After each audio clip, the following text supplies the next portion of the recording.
미래를 바꾸는 시간 미바시 우리 장윤정 매니저와 함께하는 시간 오늘도 준비했습니다. 안녕하세요. 안녕하세요, 이사님. 네, 안녕하세요. 네.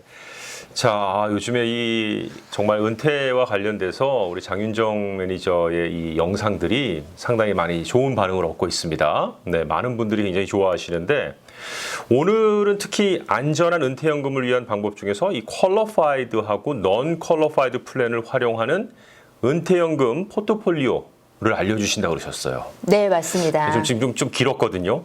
네.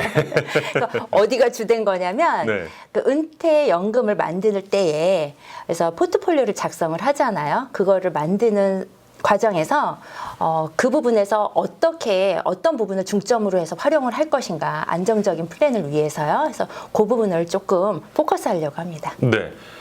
포커스 하시기 전에 퀄러파이드, 넌 퀄러파이드 저희가 이제 이런 단어를 썼습니다. 네. 이거부터 좀 알아야 되겠죠? 네, 맞습니다. 은퇴연금 하면은 가장 중심으로 나눠지는 단어 중에 하나예요. 그래서 여기에는 세금이 들어갑니다. 세금 혜택이 있는 것이 퀄리파이드 플랜, 또 세금 혜택이 주어지지 않는 것이 넌 퀄리파이드 플랜이에요. 그래서 퀄리파이드 플랜에는 예를 들면 IRA, SEP IRA, Roth IRA, 401k 등 이런 그 은퇴 플랜들이 텍스 코드라고 말씀드렸어요. 텍스 혜택을 받는 그런 부분에 있어서 퀄리파이드 됐다라고 해서 퀄리파이드 플랜이라고 명명을 받고 있습니다. 그러니까 세금 혜택 받을 자격이 있다, 퀄러파이드다 그렇죠. 이런 얘기고요. 예, 네. 세금 혜택을 기준으로 이름이 지어진 거고요. non qualified plan 하면은 세금 혜택이 없는 거죠. 저축성 생명보험 그리고 또 개인 은퇴연금으로 알려진 어누이티 이런 것들이 또 non qualified 플랜 중에 대표적인 예입니다. 그렇군요. 네, 네. 자, 그러면은 이제 그걸 알았으니까요. 오늘 퀄러파이드와 넌 퀄러파이드 플랜을 활용하는 은퇴연금 포트폴리오를 알려주신다고 그랬는데요. 어떻게 포트폴리오 매니지를 할 수 있는지 뭐 이거 예를 들어서 오늘 말씀해 주시면 좀 좋아하실 것 같아요, 여러분들이요. 네, 맞습니다. 이제 직장을 다니시는 경우에 퀄리파이드 플랜 아까 나열해 드렸는데 개인이 드실 수 있는 거는 IRA가 있고요. 또 직장에서 제공하는 401k가 있죠. 그래서 제가 직장에 다녀서 401k를 제공을 받고 있어요. 제 예를 들을게요. 그래서 직장에서 넣고 있는 401k는 퀄리파이드 플랜이라고 말씀을 드렸어요. 그래서 59.5세 이후에 찾게 되면 찾는 돈에서 앞에서 텍스 혜택을 받았으니까 넣는 돈에 텍스 혜택을 받았기 때문에 이후에 찾았을 때는 세금을 내고 쓰시는 거죠. 그렇군요. 왜 지금 이 부분이 중요하냐면 세금 혜택이 지금 있는 겁니다. 지금 텍스가 높아져 있는 거기 때문에 현재의 텍스를 낮추는 혜택을 더 중점적으로 포커스를 하고요.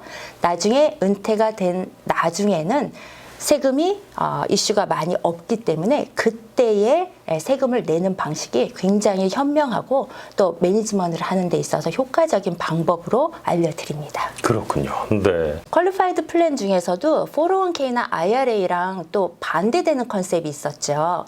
세금 혜택을 뒤에서 받는 그런 부분은 또 Roth IRA, Roth 401k 이런 것들이 있다고 말씀을 드렸었어요. 이전 시간에. 그렇습니다. 그래서 여기서도 같은 퀄리파이드 플랜이지만 세금 혜택을 뒤에서 받을 수 있는 플랜을 또 활용하는 방법이 있는데요. 어린 자녀들이나 그러니까 시간을 투자해서 돈을 많이 굴릴 수 있는 그런 부분의 혜택을 받을 수 있는 어린 자녀 대상이거나 아니면 지금 인컴보다는 나이가 드신 후에 그때의 인컴 소득이 더 높아질 거를 기대한다거나 지금 현재 세율보다는 앞으로의 내가 은퇴할 시점에 있어서 미국에서 적용하는 세율이 더 인상될 것이다 라는 추측을 할 수도 있겠죠. 그런 부분이 있을 경우에는 오히려 뒤쪽에서 텍스 혜택을 받는 라스 컨셉이 훨씬 유리하다라고 말씀드릴 수 있습니다. 뭐 쉽지 않은데 두 개 다 있으면 좋을 것 같다는 생각이 좀 들긴 하는데요. 이 매니지먼트를 이용하시는데 가장 좋은 방법은요. 분산 투자라고 하죠. 그래서 골고루 나눠서 가지고 계시면 가장 적절한 부분이 될 것입니다. 여러 가지 방법을 한 가지 방법만 택할 것이 아니라 또 두 가지 방법을 다 사용하는 것도 나쁘진 않겠네요. 네, 그렇죠? 맞습니다. 네, 네. 아니 근데 이 세금 없이 나중에 쓸 수 있는 플랜 이게 참 좋긴 하겠다 이런 생각들이 많이 있을 것 같아요. 나중에 네. 내가 나한테 들어오는 소득이 얼마다 그러면 난 그걸 온전히 다 쓰면 좋겠다 네. 하는 생각을 하실 수 있을 것 같은데 지금 말씀해주신 뭐 로스 아이라 뭐 이런 거밖에 없는 건가요? 지금 거기에는 퀄리파이드 플랜에 해당되는 게 라스 IRA 그리고 또 라스 401k가 대표적인 예라고 네. 말씀드렸는데요. 네. 넌 퀄리파이 되는 플랜도 있다고 말씀을 드렸잖아요. 그렇죠, 그렇죠. 그 중에 대표적인 것이 저축성 생명보험이라고 말씀을 드렸어요. 저축성 생명보험은 시간이 지나면 지날수록 중요성이 더 부각이 되더라고요. 네, 맞습니다. 여러 금융상품 가운데에서도 굉장히 크게 부각되는 상품인데. 정말 네. 핵심적인 내용이신데요. 네. 저축성 생명보험에 저축을 하시고 그 돈을 나중에 은퇴 시점에 자라난 돈을 뽑아서 쓸 때에는 세금 혜택을 받고 세금을 내지 않고 쓰실 수 있는 방법이 있으세요. 그래서 지금 앞에서 말씀드린 퀄리파이드 플랜에서 제공받는 혜택과 그리고 넌 퀄리파이드 플랜에서 제공받는 그런 혜택들을 믹스해서 쓰시는 그런 매니지먼트 방법을 또 저희가 또 많이 추천해 드리고 있습니다. 아, 그렇군요. 네. 저축성 생명보험, 뭐 라이프 인슈런스. 근데 지난 편에서도 저희가 말씀을 드렸습니다만 내 라이프 동안 함께하는 어떤 보험이다라고 이제 생각을 좀 컨셉을 좀 바꾸시자 그런 말씀을 좀 드렸었거든요. 보통은 이제 사망한 이후에 이게 사용되는 거라고 생각이 됐었는데 이제는 전문가들하고 만나서 특히 이 저축성 생명보험에 대해서도 많은 좀 대화를 좀 하셨으면 좋겠습니다. 네, 맞습니다. 네. 또 저축성 생명보험에서 또 특화된 부분이 있잖아요. 이제 상속을 하실 때에 프로퍼티를 남겨주신다거나 또 에퀴리, 여기서 에퀴리는 이제 주식을 뜻하는 거고요. 그리고 또 뭐 캐시로 남겨주실 수도 있고 여러 가지 방법이 있는데 상속 플랜에 항상 또 이 저축성 생명보험이 플래닝에 들어가는 부분이기도 해요.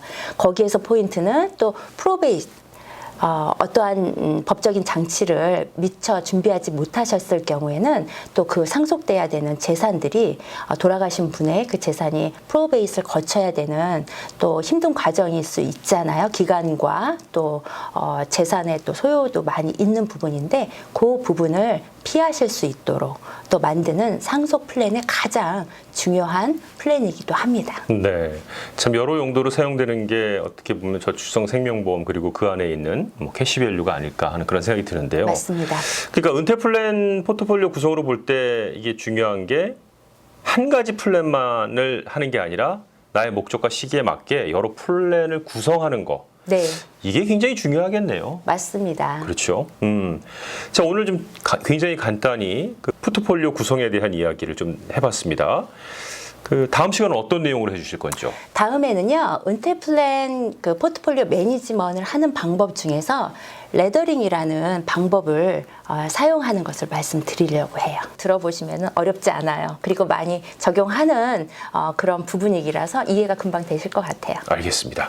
자, 그럼 다음 편도 많이 기대해 주시고요. 오늘도 미래를 바꾸는 시간 장윤정 매니저와 함께했습니다. 수고하셨습니다. 감사합니다.